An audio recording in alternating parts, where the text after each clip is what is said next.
தடைகளை தகர்த்து போடுகிறார், நமக்கு முன்பாக செல்கிறார். ராத்திரி இந்த பிள்ளைகளுடைய தடைகள் உடைகிறது. அது எப்படிப்பட்ட தடையா இருந்தாலும் சரி, தேவன் அதை உடைத்து அதை சின்னாபின்னமா அது ஒண்ணு இல்லாம பண்ணிடுவார். ஒண்ணு இல்லாம நடப்பது. ஆசீர்வதிக்கிறேன். வியாதி மறையுது இன்னைக்கு, கட்டுகள் உடைகிறது இன்னைக்கு, பிசாசின் வல்லமையில் ஒன்றுமில்லாமல் போகிறது. ரத்தம் தெளிக்கிறேன் இந்த பிள்ளைகள் மேல. இவர்கள் ரத்தம் தெளிக்கப்பட்ட இடத்துல இருக்கிறாங்கப்பா. ரத்தம் இந்த பிள்ளைகள் மேல தெளிக்கப்படுகிறது. உலகம் முழுவதும் என்னோடு இணைந்திருக்கிறீங்க, நேர்ல வந்திருக்கிற இந்த ஒவ்வொரு பிள்ளைகள் மேல உங்க முத்திரையை போடுறேன்ப்பா. மாம்சங்கள் இனி வேலை செய்ய முடியாது, சுயங்கள் இனி வேலை செய்ய முடியாது, தடை பண்ண முடியாது. வல்லமை வெளிப்பட போகிறது. வார்த்தை ஜீவனை வேலை செய்ய போகிறது. இவர்கள் மேல ரத்தம் தெளிக்கப்பட போகிறது. யோபு வேலை எடுத்து பாதுகாத்தது போல இந்த பிள்ளைகளை நீர் பாதுகாப்பதற்காக நன்றி டாடி. ஆசீர்வதிக்கிறேன் இயேசுவின் நாமத்தில் பிதாவே, ஆமென். வந்திருக்கிற ஒவ்வொருவரையும் இயேசு நாமத்தில் நான் ஆசீர்வதிக்கிறேன். உலகம் முழுவதும் லைவில் என்னோடு இணைந்திருக்கிற ஒவ்வொரு பிள்ளைகளையும் ஆண்டவராகிய இயேசு கிறிஸ்து நாமத்தில் நான் உங்களை வாழ்த்துகிறேன், ஆசீர்வதிக்கிறேன். இந்த ராத்திரி உங்கள் பிரச்சனைகள் மாறும். ஆமென். இன்னைக்கு ஒரு 5 விதமான தலைப்புகள்ல ஆண்டவர் உங்களை பத்தி உங்களுக்கு சொல்லி தர போறாரு. இது என்ன தலைப்புன்னு பாத்தீங்கன்னா, சிலந்தி வலையும் அக்கினி அபிஷேகம். என்ன பேரு? சிலந்தி வலையும். இப்படி ஒரு 5 விதமான தலைப்புல இந்த சிலந்தி வலையை பத்தி தான் நான் சொல்லி தர போறேன். பாருங்க, சிலந்தி வலை பாருங்க.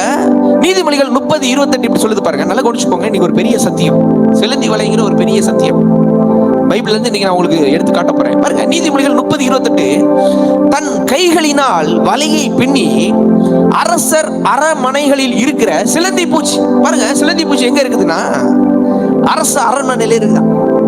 இப்போ அரசு அரண்மனையில இருக்கிற இந்த சிலந்தி பூச்சி அது எப்படி இருக்கும்னா, அதுக்கு ஒரு கௌரவம் இருக்கும். இவ்வளவு பேர் இருக்கிறாங்க, ராஜாக்கள் இருக்கிறாரு, ஏழைகள்லாம் வராங்க, எல்லாரும் வராங்க, ஏழைங்க வராங்க, பணக்காரங்க வராங்க, எல்லாரும் ராஜா வந்து சந்திக்கிறாங்க. ஆனா நான் மட்டும் உச்சத்துல இருக்கிறேன். அதுக்குள்ள ஒரு பெருமை இருக்குது. இந்த சிலந்தி பூச்சிக்குள்ள ஒரு பெருமை இருக்குது. இது என்ன செய்யுதுன்னா, அது நினைக்குது அது எப்படி கூடு கட்டணும்னா, வாயில எச்சு துப்பி தான் என்ன செய்யும். எச்சு துப்புறது ஒரு கேவலமான காரியம். ஆனா அது தன்னுடைய பெருமைக்காக அது என்ன செய்யுதுன்னா, ஒரு ராஜ அரண்மனையில மேல உட்கார்ந்துட்டு என்ன செய்யுதுன்னா, அப்படி சுத்தி இருந்து எல்லாரையும் ஏளனமா பாக்குது. திடீர்னு பார்த்தா அங்க என்ன செய்யறாங்கன்னா, இந்த ஃபேனை போடுறாங்க, ஒரு பவர்ஃபுல்லான ஒரு ஃபேனை போடுறாங்க. இந்த சிலந்தி வலை என்ன ஆயிருச்சுன்னா, இவ்வளவு நேரம் கௌரவமா பார்த்தது இந்த ஃபேனை போட்டதும் அது என்ன செஞ்சிருச்சுன்னா அப்படியே கீழே விழுந்துருச்சு. இன்னொன்னு சொல்லவா, ஒருத்தர் ஒற்றை அடிக்கிற அந்த தொடப்பத்தை வச்சு கிளீன் பண்றாரு, அந்த வலை என்ன செஞ்சிருச்சு, அது ஒண்ணு இல்லாம போயிடுச்சு. நான் உங்களை பார்த்து சொல்றேன், உங்க பிரச்சனை நீங்க பெருசா, அது பெரிய ஒரு இரும்பு கம்பி பெருசா, அது ஒரு பெரிய போராட்டம் நீங்க பார்த்துட்டு இருக்கிறீங்க. ஆனா நான் சொல்றேன், அது ஒரு சிலந்தி வலை, அது ஒண்ணுமே கிடையாது. காத்தடிச்சா போயிடும். தொடப்பங்குச்சி அதை வச்சு கிளீன் பண்ணா போயிடும். அது ஒண்ணுமே கிடையாது. பெருசா பார்க்காதீங்க, உங்க வியாதியை பெருசா பார்க்காதீங்க, எல்லாம் ஒண்ணுமே கிடையாது. முதல் சிலந்தி வலை என்னன்னு பாத்தீங்கன்னா, முதல் சிலந்தி வலை மனப்பதட்டம். என்ன சிலந்தி வலை? நம்பர் 1 என்ன? மனப்பதட்டம். நல்லா கவனிச்சுக்கோங்க. இந்த மனப்பதட்டம் என்கிற இந்த சிலந்தி வலை தான் நம்மளை காலி பண்ணிடுது. நான் உங்களுக்கு ஒரு இந்த மனப்பதட்டம் இந்த சிலந்தி வலையில ஒரு 7 விதமான காரியத்தை சொல்ல போறேன். வாழ்க்கையே மனுஷனை அழிக்கக்கூடிய ஒரு 7 விதமான காரியங்கள் தான் மனப்பதட்டம். பிரசங்கி 5:2 சொல்லி இருப்பாருங்க, தேவ சமூகத்தில் நீ துணிகரமாய் உன் வாயினால் பேசாமலும் மனம் பதறி ஒரு வார்த்தையும் என்ன பட்டிருக்கு, மனம் பதறி ஒரு வார்த்தை. இப்ப மனம் பதறனா நம்மள அறியாம வார்த்தை வந்துருது. மனம் பதறனா நம்மள அறியாம ஏதோ ஒண்ணு பேசிடுறோம். மனம் பதறனா கோவம் வந்துருது. மனம் பதறோம்னா எவ்வளவோ பிரச்சனைகள் இருக்கு. ஒண்ணு பாருங்க, மன பதட்டத்தினால் வருகிற முதல் வியாதி என்னன்னு பாத்தீங்கன்னா, தூக்கத்தை தடுக்குமா. என்ன தடுக்கும்? தூக்கத்தை தடுக்கும். பாருங்க, தூக்கம். இப்போ ஒருத்தருக்கு தூக்கத்துல பிரச்சனை இருக்குன்னா அவருக்கு எங்க பிரச்சனை இருக்குன்னு அர்த்தம்? மனசுல ஒரு பிரச்சனை இருக்குன்னு அர்த்தம். நான் சொல்றேன், தூக்கம் இல்லாம சிலர்லாம் பாருங்க டேப்லெட் சாப்பிடுவாங்க. என்ன சொல்ல, அந்த ஸ்லீப்பிங் டேப்லெட் சாப்பிட்டு பார்ப்பாங்க. ஆனாலும் அது வேலை செய்யாத மாதிரியே இருக்கும். ஏன்னா இவங்க வந்து கிரானிக்கா போயிட்டாங்க. அந்த தூக்கமின்மை பிரச்சனையில கிரானிக்க மனப்பதட்டம் வந்துருச்சுன்னா முதல்ல என்ன வரும்னா தூக்கமின்மை வரும். நான் சொல்றேன், தூக்கமின்மை பிரச்சனையை தேவன் மாற்றி போடுவார். பாருங்க, ஒரு 7 விதமான மனப்பதட்டத்தினால் வருகிற 2வது வியாதி என்னன்னு பாத்தீங்கன்னா, உடல் வெப்பம். உடல் வெப்பம் வந்துச்சுன்னா காய்ச்சலும், உடல் வெப்பம் வந்துச்சுன்னா வேர்வை சிந்திட்டே இருக்கும். அந்த சூடு சம்பந்தப்பட்ட எல்லா வியாதிகளும் வரும். ஸ்கின் அலர்ஜி வரும், நிறைய இருக்குது. சிக்கன் பாக்ஸ் வரும். இதெல்லாம் உடல் வெப்பத்தினால வரும். உடல் வெப்பம் எங்க இருக்குது? மனப்பதட்டம், கவலை. இதுலதான் என்ன இருக்குதுன்னா உடல் நான் நல்லா கவனிச்சுக்கோங்க. மனப்பதட்டத்தினால் வருகிற 7 வேதியை சொல்றேன் பாருங்க. ஒண்ணு என்ன சொன்னேன்? ஒண்ணு தூக்கத்தை தடுக்கும். தூக்கத்தை என்ன செய்ய தடுக்கும். ரெண்டாவது என்ன நடக்கும்னா உடல் வெப்பத்தை அதிகரிக்கும். பாடியில ஹீட் அதிகரிக்கும். ஹீட் எப்ப வேர்த்துட்டே இருக்கும். ஹீட் அதிகரிக்கும். தண்ணி குடிச்சாலும் என்னென்ன பண்ணி பார்த்தாலும் எதுவுமே வேலைக்கு ஆகாது. மூணாவது என்ன நடக்குன்னு பாருங்க. மூணாவது தலைவலி. மனப்பதட்டம் வந்துச்சுன்னா, மனப்பதட்டம் எங்க இருக்குது? நம்மளாலதான் வருது. நம்ம எதையோ ஒண்ணு யோசிச்சு ஏதோ ஒண்ணு சிந்திச்சு அதனாலதான் என்ன வருது? மனப்பதட்டம் வருது. மூணாவது என்ன வருதுன்னா தலைவலி. பாருங்க, தலைவலி வந்துச்சுன்னா எது சம்பந்தப்பட்ட வியாதி வருதுன்னு பாத்தீங்கன்னா கண் சம்பந்தப்பட்ட வியாதிகள் வருகிறது, கண் நரம்பு சம்பந்தப்பட்ட வியாதிகள் வருகிறது, கழுத்து நரம்பு சம்பந்தப்பட்ட. காரணம் என்ன? எங்க ஆரம்பிக்கும்? இதோட ரூட் என்ன? மனப்பதட்டம். மனசுல இருக்கிற பிரச்சனை, மனவலி, மனசுல இருக்கிற துக்கம், இதுதான் இதோட பிரச்சனை. பாருங்க, கழுத்து சம்பந்தப்பட்ட, கண் சம்பந்தப்பட்ட, காதையும் பாதிக்குமா? எது? தலைவலி வந்து காதையும் பாதிக்குமா? அடுத்து பாருங்க, ஆறாவது என்ன நடக்குதுன்னா மனப்பதட்டம் வந்துருச்சுன்னா ஏன் வாழ்றோம்? செத்துடலாமா? இது என்ன வாழ்க்கை? எப்பயுமே ஒரு என்ன சொல்ல, அலட்டிக்கோன்னு சொல்லுவோம் பாத்தீங்களா? எதையுமே வந்து இவங்களால இந்த மனப்பதட்டம் வியாதி இருக்கிற இந்த வியாதி இருக்கிறவங்களுக்கு வந்து எப்பயுமே எதையுமே இவங்க வந்து பாசிட்டிவா எடுத்துக்கவே மாட்டாங்க. எப்ப வாயில பேசினாலே நெகட்டிவா தான் பேசுவாங்க. எதுக்கு வாழ்றோம்? எப்ப சீக்கிரம் வாழ்றத விட சீக்கிரமா செத்துடலாமா? வாழ்க்கையில நல்லது நடக்கும்னு இவர்களால யோசிக்கவே முடியாது. ஏன் வாழ்றோம் அப்படின்னு எப்பயுமே தற்கொலை என்ன வருமா? செத்துடலாமா? எதுக்கு இந்த பூமியில வாழ்றோம்? காரணம் என்ன? மனப்பதட்டத்தினால் வருகிற வியாதி. பாருங்க, தற்கொலை என்ன வருமா? இந்த மாதிரி நிறைய சம்பவங்கள். ஏன் வாழ்றோம்? நான் இது என்னைக்கு ஜெயிப்பேன்? எப்பயுமே ஒரு தோல்வி எண்ணம். அடுத்து மனப்பதட்டத்தினால் வருகிற 5வது என்னன்னு பாத்தீங்கன்னா ஆக்ரோஷம் ஆவார்கள். ஆக்ரோஷம் என்னது? கோபம் வரும். கோபம் எப்ப பார்த்தாலும் ஒரு ஆக்ரோஷமாவே இருப்பாங்க. பேசினா எடுத்தறிஞ்சுதான் பேசுவோம். யாரையும் மதிக்க மாட்டாங்க. காரணம் என்ன? மனப்பதட்டம், மனசுல இருக்கிற பிரச்சனை, மனசுல இருக்கிற போராட்டம். ஆக்ரோஷமா இருப்பாங்க, டென்ஷனா இருப்பாங்க. எப்ப பார்த்தாலும் டென்ஷனா இருப்பாங்க. யாரை பார்த்தாலும் எரிஞ்சு விடுவாங்க. அடுத்து சாப்பிடுறத குறைப்பாங்க. இப்போ நல்லா சாப்பிட்டாலும் பிரச்சனை, கம்மியா சாப்பிட்டாலும் பிரச்சனை, நார்மலா சாப்பிட்டா ஓகே. இவங்க இந்த மனப்பதட்டம் இருக்கிறவங்க என்ன செய்வாங்கன்னா சாப்பிடுறத குறைச்சிருவாங்க. அடுத்து பாருங்க, மனப்பதட்டம் இருக்கிறவங்க அறையில இருந்து, அந்த ரூம்ல இருந்து வெளியே வரவே மாட்டாங்க. கடைசியில என்ன லெவலுக்கு போயிருவாங்கன்னா பெட் ரிட்டன் ஆயிடுவாங்க. தனிமையை தான் எதிர்பார்ப்பாங்க. நல்லா கவனிச்சுக்கோங்க. நான் வந்து நெகட்டிவா பேசுறேன்னு நினைக்காதீங்க. இதுல ஒரு பெரிய சத்தியம் இருக்கு பாருங்க. அதுக்கப்புறம் இவங்க என்ன பண்ணுவாங்கன்னா இந்த ரூம்ல இருந்து வெளியே வர மாட்டாங்க. தனிமையை தான் எப்பயுமே தனிமை வேணும்னு சொல்லிட்டு தனிமையிலே இருப்பாங்க. பெட் ரிட்டன் ஆயிடுவாங்க, படுக்கையில ஆயிடுவாங்க. அந்த ரூம்ல இருந்து இவங்க வெளியே வரணும்னா யாரோ ஒரு ஹெல்ப் வேணும். நான் இப்ப எத்தனை விதமா சொன்னேன்? 7 விதமா சொன்னேன். ஒன்னு என்ன சொன்னேன்? தூக்கத்தை தடுக்கும். 2வது உடல்ல ஹீட் அதிகரிக்கும். 3வது தலைவலியை கொண்டு வரும். 4வது தற்கொலை எண்ணம், ஏன் வாழ்றோங்கிற எண்ணத்தை கொண்டு வரும். 5வது ஆக்ரோஷம், ரொம்ப கோபம் வரும். 6வது சாப்பிடுறத குறைப்பாங்க. 7வது அறையில் அந்த ரூம்ல இருந்து வெளியே வர மாட்டோம். இப்படி 7 விதமான பாதிப்புகளை கொண்டு வருவதுதான் என்னன்னு பாத்தீங்கன்னா மனப்பதட்டம். இதுக்கப்புறம் என்னது? மரணம். அவ்வளவுதான். 8வது என்னது? மரணம். 7 விதமான காரியங்கள் வந்துருச்சு. 8வது மரணம் வந்துடும். நான் உங்களை ஒண்ணு சொல்லவா? இப்ப 8 விதமான காரியங்களை சொன்னேன். இந்த 8 விதமான காரியங்களும் சிலந்தி வலைகள் தான். அது இரும்பு கம்பி கிடையாது. அதை உடைக்கிறதுக்கு கான்கிரீட்டும் கிடையாது. சிலந்தி வலை. இன்னைக்கு சொல்றேன், இந்த 8 விதமான பிரச்சனைகள் இன்னைக்கு உங்க வாழ்க்கையில இருக்குதா? இந்த ராத்திரியில் ஆண்டவர் சொல்றாரு, அது ஒண்ணுமே கிடையாது. கர்த்தருடைய வல்லமை வருகிற வேளையில அதையெல்லாம் ஒண்ணு இல்லாம போயிடும். இந்த 8 விதமான போராட்டத்துல இந்த ராத்திரியில யாராவது போராடிட்டு இருக்கிறீங்களா? எனக்கு தூக்கம் இல்லாத பிரச்சனை இருக்குது. எனக்கு எப்பயுமே ஆக்ரோஷம், எரிஞ்சு விழுற கோபம் வந்துட்டே இருக்குது. சில நேரம் என்னால சாப்பிட முடியல. ஏன் வாழ்றேன்னு தோணிட்டே இருக்குது. என் பாடி எப்பவுமே ஹீட்டா இருக்குது. தூக்கம் வரல. தலை எப்பயுமே தலைவலி வந்துட்டு இருக்குது. கண் சம்பந்தப்பட்ட பிரச்சனைகள், காது சம்பந்தப்பட்ட பிரச்சனைகள், கழுத்து சம்பந்தப்பட்ட பிரச்சனைகள். எனக்கு எப்பயுமே தனிமை தான் பிடிக்குது. யார்கிட்டயுமே பேச பிடிக்கல. அப்போ உங்களுக்கு மனப்பதட்டமான வியாதி இருக்குது. இந்த ராத்திரியில் ஆண்டவர் சொல்லாரு, அதெல்லாம் ஒண்ணுமே கிடையாது. அது ஒரு சிலந்தி வலை. இயேசுவின் நாமத்துல அது ஒன்றுமில்லாமல் போகுது. பாருங்க, இந்த 8 விதமான சம்பவத்திற்கு எப்படி நீங்க இந்த 8 விதமான சம்பவத்துல இருந்து வெளியே வருவீங்கன்னா லூக்கா 5:17 சொல்லுது பாருங்க. நிறைய பிரச்சனையில இருக்கிறவங்க வராங்க ஏசப்பாட்ட. லூக்கா 5:17 சொல்லி இருக்குது. வாசிப்போமா அந்த வசனத்தை? அவர் உபதேசித்துக் கொண்டு இருக்கிற பொழுது கலிலேயா யூதேயா நாடுகளில் உள்ள சகல கிராமங்களிலும் எருசலேம் நகரத்திலும் இருந்து வந்த பரிசேயரும் நேய சாஸ்திரிகளும் உட்கார்ந்திருந்தார்கள். அப்பொழுது பிணியாளிகளை குணமாக்கத்தக்கதாக எதை இப்ப ஒரு 8 விதமான வியாதி சொன்னேன் பாத்தீங்களா? பிணியாளிகளை குணமாக்கத்தக்கதாக என்ன புறப்பட்டுச்சு? கர்த்தருடைய வல்லமை. எப்பேற்பட்ட வியாதியும் அதை குணமாக்கக்கூடிய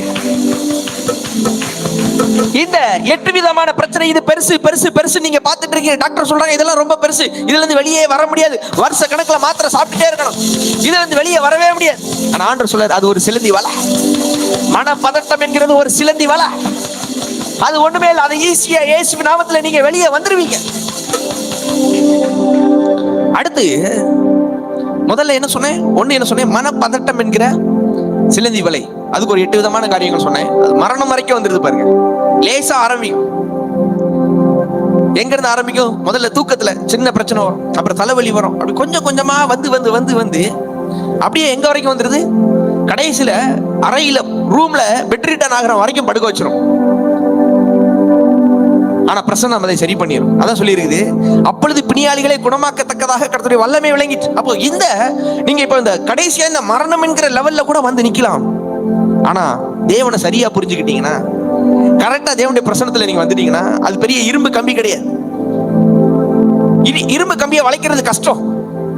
ரொம்ப காங்கிரீட் போட்டு ரொம்ப இது பண்ணிருக்கா, அதை உடைக்கிறது கஷ்டம், ரொம்ப கஷ்டப்படணும். ஆனா ஆண்டவர் சொல்றாரு, நீ இவ்வளவு கஷ்டப்படாத, ஒரு ஊதுனாலே போதும், சிலந்தி வலை மாறி ஒண்ணு இல்லாம பேர். பெருசா பார்க்காதீங்க, சிறுசு, அது ஒண்ணுமே இல்லை இயேசுவின் நாமத்தில். அடுத்து ரெண்டாவது என்னன்னு பாத்தீங்கன்னா, ரெண்டாவது வீக்னஸ். ரெண்டாவது சிலந்தி வலை பலவீனம், இல்லனா உடல் ஊனம். ரெண்டுமே நீங்க பலவீனம், உடல் ஊனம். இந்த உடல் ஊனம் எங்க இருக்குன்னா, பிறந்ததுல இருந்தே இருக்கு. எங்க இருந்து இருக்கு? பிறந்ததுல இருந்தே இருக்கு. சிலருக்கு பாருங்க, பிறக்கிற நேரத்துல இருந்தே சில வியாதி இருக்கும். சொல்லுவாங்க பாருங்க, அப்பா செஞ்ச தப்பா, அம்மா செஞ்ச தப்பா, இல்ல தலைமுறைகள் செஞ்ச தப்பா. பிறந்ததுல இருந்தே சில வியாதிகள் என்ன இருக்கும்? சில வியாதிகள் இருக்கும், உடல் ஊனம் இருக்கும் பிறந்ததுல இருந்து. அப்படி கூட சிலர் இருக்கலாம். நீங்க இந்த ராத்திரியில கூட, நான் எனக்கு எப்ப அறிவு இருக்கோ அன்னையில இருந்தே சைனஸ் பிரச்சனை இருக்குது. எப்ப நான் பிறந்ததுல இருந்து எனக்கு காலில் கொஞ்சம் பிரச்சனை இருக்குது, பிறந்ததுல இருந்து எனக்கு இடுப்புல கொஞ்சம் பிரச்சனை இருக்குது, பிறந்ததுல இருந்து என் தலையில கொஞ்சம் பிரச்சனை இருக்குது, பிறந்ததுல இருந்து உடல் ஊனம் இல்லைன்னா பலவீனம். பிறந்ததுல இருந்து பாதியில வந்தது கிடையாது. சொல்லுவாங்க பாத்தீங்களா, அப்பாக்கு சுகர் இருந்துச்சுன்னா பிள்ளைக்கு சுகர் வரும். அப்படி கண்டிப்பா வர்ற ஒரு வியாதி என்னன்னு பாத்தீங்கன்னா HIV. அம்மா அப்பாக்கு HIV இருந்துச்சுன்னா பிள்ளைக்கு வந்துருமா. எய்ட்ஸ் அம்மா அப்பாக்கு இருந்துச்சுன்னா பிள்ளைக்கு வந்துருமா. எப்போ? வயிற்றுல இருக்கிற நேரம். அப்போ இப்படி பெற்றோர்களுக்கு இருக்கிற ஒரு வியாதி பிள்ளைக்கு வருது. அதுதான் உடல் ஊனம். பிறக்கிற நேரத்திலே ஊனமா பிறக்கிறது. பிறக்கிற நேரத்திலே குறப்பிரசவம் சொல்லுவோம் பாத்தீங்களா? குறப்பிரசவம் இல்லையா, என்ன சொல்லுவோம்? பிறக்கிற நேரத்திலேயே குறப்பிரசவம்னா சீக்கிரமா பிறகுறது. வயிற்றுல இருக்கிற நேரமே ஏதோ ஒரு சம்திங்ல அந்த பிள்ளைக்கு கண் பார்வை சரியில்லாம இருக்கலாம், கை கால் ஏதோ ஒண்ணு சரியில்லாம பிறக்கிற பிள்ளை தான் என்ன பிள்ளைன்னு போட்டிருக்குது? பலவீனமா பிறக்கிற பிள்ளை. நல்லா கவனிச்சுக்கோங்க. நான் இப்போ நீங்க வளர்ந்ததுக்கு அப்புறம் வந்த வியாதியை சொல்லல, திடீர்னு வந்த வியாதி, திடீர்னு வந்த சுகர், அதை சொல்லல. இது பிறக்கிற நேரத்துல இருந்தே வர்ற ஒரு சிலந்தி வலை, உடல் ஊனம் என்கிற சிலந்தி வலை, பலவீனம் என்கிற சிலந்தி வலை. பாருங்க, யோவான் 9:2, அப்பொழுது சீசர்கள் அவரை நோக்கி, ரபி, இவன் குருடனாய் பிறந்தது. இவன் எப்ப பிறந்திருக்கான் குருடனா? இங்க ஒருத்தர் இருக்கிறாரு. அவர் எப்ப குருடனா இருந்திருக்கிறாரா? அவர் பாதியில குருடனாகல, பிறந்ததுல இருந்தே குருடனா இருக்கிறார். நல்லா கவனிச்சுக்கோங்க. இவன் குருடனாய் பிறந்தது யார் செய்த பாவம்? இவன் செய்த பாவமோ இவனை பெற்றவர்கள் செய்த பாவம்? இப்ப கேக்குறான், நம்ம அப்படிதானே கேட்போம். இவனுக்கு வந்த பிரச்சனைக்கு இவன் செஞ்ச பாவம் தான். அப்போ இப்ப ஒருத்தர் சின்ன வயசுல குழந்தையில இருந்து இப்படி பிறக்கிறான், கண் பார்வை பிரச்சனையில குருடாக ஒருத்தர் அப்படி பிறக்கிறார். அப்ப கேக்குறாங்க, யார் செஞ்ச பாவம்? எங்க அப்பா செஞ்ச பாவமா, இவங்க அம்மா செஞ்ச பாவமா, யார் செய்த பாவம் என்று கேட்கிறாங்க. இப்ப இயேசு அதுக்கு ஒரு உத்தரவு சொல்றாரு. அதான் நம்ம தேவன். இப்ப பாங்க, இவங்க கேட்கறது ஒண்ணு, கேள்வி ஒண்ணு, ஆனா இயேசு ஒரு பதில் சொல்றாரு பாருங்க. இயேசு சொல்றாரு, இது இவன் செய்த பாவம் அல்ல, இவனை பெற்றவர்கள் செய்த பாவமும் அல்ல. தேவனுடைய கிரியைகள் இவனிடத்தில் வெளிப்படும் பொருட்டு இவன் பிறந்தது, இவன் மேல தேவ கிரியை வெளிப்பட போகுது. இன்னைக்கு நான் உங்களை பார்த்து சொல்றேன், தேவ கிரியை உங்க மேல வெளிப்பட போகிறது. இந்த ராத்திரியில பிறந்ததுல இருந்தே எனக்கு இந்த பிரச்சனை இருக்குது பாஸ்டர், பிறந்ததுல இருந்தே இந்த போராட்டத்தை நான் சந்திச்சுட்டு இருக்கிறேன். கவலைப்படாதீங்க, இந்த ராத்திரியில தேவ கிரியை உங்க மேல வெளிப்பட போகிறது. வீக்னஸ், பலவீனம், பிறந்ததுல இருந்தே பலவீனம், பிறந்ததுல இருந்தே ஏழ்மை. நான் ராஜா வீட்டுல பிறந்திருந்தா மட்டும் ராஜாவா இருந்திருப்பேன். நான் பணக்கார வீட்டுல பிறந்திருந்தா பணக்காரனா இருந்திருப்பேன். நான் இந்த ஏழை வீட்டுல பிறந்துட்டேன்னா அப்படின்னு சிலர் யோசிச்சுட்டு இருக்கலாம். நான் இந்த ஊர்ல வந்து பிறந்துட்டேன், இங்க பிறந்துட்டேன். நான் சொல்றேன், நீங்க பிறந்தது தப்பு கிடையாது, உங்க நினைவுகள் தான் தப்பு. எங்க பிறந்தாலும் சரி, ஆண்டோட பிள்ளைகள் எங்க பிறந்தாலும் நல்லா தான் இருப்பாங்க. அவங்க குப்பையில பிறந்தா கூட ஆண்டவர் குப்பையில இருந்து உயர்த்துற தேவன் போட்டிருக்கு. தூசியில இருந்தா கூட தூசியில இருந்து எடுத்து உயர்த்துற தேவன் இருக்கு. நீங்க பிறந்த இடமோ இல்ல நீங்க வளர்ந்த இடமோ எதுவும் தப்பு கிடையாது. நீங்க ஆண்டவரை விசுவாசிச்ச விதம் தான் தப்பு. கரெக்டா விசுவாசிச்சு நடந்து. இங்க பாருங்க, இங்க இவன் வந்து சொல்றாங்க, இவன் சின்னதுல இருந்து இப்படி பிறந்ததுக்கு காரணம் என்னன்னு கேக்குறப்ப தேவ மகிமை வெளிப்படும். அப்போ வீக்னஸ், பலவீனம், ஆண்டவர் ஒரு வார்த்தை சொல்ல பாருங்க. என்ன பலவீனமா இருந்தாலும் சரி, நீ பிறக்கிற நேரம் இந்த பலவீனமா இருந்தாலும் சரி, இல்ல வளர்ந்ததுக்கு அப்புறம் வந்த பலவீனமா இருந்தாலும் சரி, என்ன பலவீனமா இருந்தாலும் சரி, பலவீனத்தில் என் பலன். ஆண்டவர் சொல்றாரு இந்த ராத்திரியில, கலங்காத, பலவீனத்துல என் பலன் பூரணமாய் விளங்கும். இது இப்போ இந்த பலவீனம் யாருக்கு இருக்குன்னு பாத்தீங்கன்னா, இது பவுலுக்கு இருக்கிற பலவீனம். நிறைய ரெவலேஷன் தெரிஞ்சவர், நிறைய புத்தகங்களை எழுதினவர், புதிய ஏற்பாட்டுல நிறைய புத்தகங்கள் எழுதினவர் இந்த பவுல். இப்ப இவருக்கு ஒரு பலவீனம் இருக்குது. அப்ப இந்த பலவீனத்துல ஆண்டவர் போய் நிக்கிறார். ஆண்டவரே என்ன பண்ணணும் ஆண்டவர், இப்படி ஒரு பலவீனம் இருக்குது. ஆண்டவர் சொல்றாரு, கலங்காத, இந்த பலவீனத்துல பலவீனமா தான் இருக்குது. இந்த பலவீனத்துல என் பலன் வந்து இந்த பலவீனத்தை மாற்றி போட. வீக்னஸ். சிலருக்கு ஒரு வீக்னஸ் இருக்கும். எப்ப பார்த்தாலும் காலையில எந்திரிச்சதும் ஒரு மாதிரி ஒரு பதட்டமா இருக்கும். சரீரத்துல ஒரு ஆரோக்கியம் இருந்த மாதிரியே இருக்கும். எப்பயுமே ஒரு மாதிரி சோர்வாவே இருக்கும். நல்லா கவனிச்சுக்கோங்க, இந்த மாதிரிப்பட்ட பிரச்சனை எல்லாம் இருக்குதுன்னா இன்னைக்கு அது தீர போகுதுன்னு அர்த்தம். இன்னைக்கு அது ஒரு சிலந்தி வலையா மாறப்போகுது. இது வரைக்கும் நீங்க அதை வந்து பெருசா கோபுரம் கட்டி அது பெரிய மலையா பார்த்திருக்கலாம், இல்ல அதை வந்து ரொம்ப பெருசா நீங்க பார்த்திருக்கலாம். இன்னைக்கு அதெல்லாம் ஒரு சிலந்தி வலையாய் மாற போகிறது. ஆமென். கோபுரம் கட்டி கும்பிட்டதெல்லாம் போதும். எல்லாம் எரிகோ கொட்ட மாதிரி இடிஞ்சு விழப்போகுது. துதிக்கிற வேலையில எல்லாம் இடிஞ்சு விழப்போகுது. இந்த ராத்திரியில் நீங்க வார்த்தை கேட்கிற வேலையில அதெல்லாம் தேவன் ஒண்ணு இல்லாம எல்லாத்தையும் இடிச்சு போட போறாரு. எத்தனை பேர் விசுவாசிக்கிறீங்க? அவன் நல்லா குடிச்சுக்கோங்க. இப்போ இந்த வீக்னஸ் எப்பயுமே ஒரு மாதிரி சோர்வாவே இருக்கும். ரெண்டு விதமான சோர்வுகள் இருக்குது. ஒண்ணு உங்க மன பதட்டத்தினால் வருகிற சோர்வு, இன்னொன்னு ஏதோ ஒரு வியாதியினால கூட இருக்கலாம். இப்ப ஒரு வியாதி இருக்கிறவங்க பாருங்க, எப்பயுமே ஒரு மாதிரி சோர்ந்து போயே தான் இருப்பாங்க. அவங்களுக்குள்ள ஒரு கவலை இருந்துட்டே இருக்கும். ஏன்னா அவங்களுக்கு நம்பிக்கை அத்து போன நிலைமையில இருப்பாங்க. இனி இதுல இருந்து நான் எப்படி வெளியே வருவேன், இதுல இருந்து எப்படி வெளியே வர முடியும், அவங்களால வெளியே வர்ற அந்த எண்ணமே இருக்காது. அவ்வளவுதான், இதோட நம்ம லைஃப் முடிஞ்சு போச்சு. அப்படி இருக்கிற வேளையில் ஆண்டவர் சொல்லாரு, இதெல்லாம் ஒரு சிலந்தி வலை. சோர்ந்து போனவனுக்கு, பலவீனத்துல இருக்கிறவனுக்கு, சோர்ந்து போனவனுக்கு நான் பலனை தரேன். சத்துவம் இல்லாத பிள்ளைகளுக்கு நான் சத்துவத்தை தருகிறேன். பலத்தை நான் தருகிறேன். பலத்தை நான் தருகிறேன். கலங்காத. இன்னொரு வீக்னஸ் கூட இருக்கு. அவ்வளவுதான், இனி குழந்தை பாக்கியமே கிடைக்காது, இனி நான் வேலையில ஜெயிக்க மாட்டேன், இனி இதுல இருந்து வெளியே வர மாட்டேன், எப்படி நான் இதுல இருந்து வெளியே வரும், இதுல இருந்து எப்படி நான் ஜெயிப்பேன், என் வாழ்க்கையில எப்படி சக்சஸ் இருக்கும் இப்படின்னு சொல்லி நிறைய விதமா ஒரு கேள்விக்குறிகளே இருந்துட்டு கேள்வி அப்படியே இருந்துட்டு இருப்பீங்க. ஆனா இந்த ராத்திரியில் ஆண்டவர் சொல்றாரு, உங்க எல்லா கேள்விக்குறிகளுக்கும், எல்லா கேள்விகளும் பதில் என்னது தெரியுமா? பதில் தேவனுடைய கிரியைகள் இவனிடத்தில் வெளிப்படும் பொருட்டு. தேவனுடைய கிரியைகள் இவனிடத்தில் வெளிப்படும் பொருட்டு. தேவ கிரியை வெளிப்பட பொருட்டு. நல்லா கவனிச்சுக்கோங்க. உங்க வியாதி மாறி நீங்க சொல்ல போறீங்க, தேவ கிரியை, தேவ பலன் என்னை சுகமாக்கிடு, தேவ கிரியை என்னை விடுதலை ஆக்கிறது, தேவ கிரியை எனக்கு வெற்றியை தந்தது. லூக்கா 6:18 சொல்லுது பாருங்க, அசுத்த ஆவிகளால் வாதிக்கப்பட்டவர்கள் வந்து நிறைய பேர்